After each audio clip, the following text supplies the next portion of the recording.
কিশোর তাজা প্রাণ, যে ছাত্র জনতা জীবনের সর্বোচ্চ ত্যাগ, সর্বোচ্চ স্যাক্রিফাইসের মাধ্যমে নিজেদের কলিজার রক্ত ঢেলে দিয়ে এই শুষ্ক মরুভূমিকে, এই শুষ্ক জাহিলিয়াতকে চিরতরে বিদায় দিয়ে ইসলামের পতাকা উড্ডীন করার সুবর্ণ সুযোগ এনে দিয়েছে, তাদের কথা শ্রদ্ধার সাথে স্মরণ করে আপনাদের এই জনসভায় কয়েকটি কথা।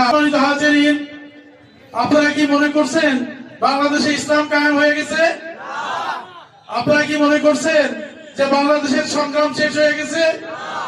সম্মানিত হাজিরিন, আমরা একটি ধাপ উত্তীর্ণ হয়েছি, যে ধাপটি উত্তীর্ণ হওয়া আমাদের জন্য খুবই জরুরি দরকার ছিল। তো হাজিরিন, যে কথা বলতে চেয়েছিলাম, পুলিশ বাহিনী আমরা সবসময় জানি যে সরকারের পেটুয়া বাহিনী হিসেবে কাজ করে, কিন্তু খুলনার একজন পুলিশ কর্মকর্তা নির্যাতন নিষ্পেষণের চরম প্রকষ্ট যখন পার হয়ে যাচ্ছিল, তখন শেখ হাসিনা সম্পর্কে মন্তব্য করেছিলেন যে ইতিহাসের নিকৃষ্টতম স্বৈরাচার বলে আখ্যায়িত করছিল এই শেখ হাসিনাকে। সম্মানিত হাজিরিন, সেই শেখ হাসিনাকে, সেই স্বৈরাচারকে স্বৈরাচার মুক্ত একটি বাংলাদেশ উপহার দিয়ে আজকে আমাদের কর্মকাণ্ড শুরু হয়ে গিয়েছে। সম্মানিত হাজিরিন, আমি মনে করি আমাদের দাওয়াতের কার্যক্রম শুরু হয়ে গেছে, আমরা মানুষের কাছে যেতে পারছি, আমরা ইসলামের আদর্শের কথা মানুষের কাছে তুলে ধরতে পারছি। এতদিন আমাদের নেতৃবৃন্দ, এতদিন আমাদের কর্মীরা আপনাদের কাছে ইসলামের কথা, ইসলামের রাজনীতির কথা, শোষণমুক্ত সমাজের কথা বলার কোন পরিবেশ পায়নি। এখন আপনাদের সামনে সেই কথা তুলে ধরার সুযোগ পেয়েছে। আজকের এই জনসভার মাধ্যমে আপনাদের কাছে দাওয়াত উপস্থাপন করছে আমাদের নেতৃবৃন্দ।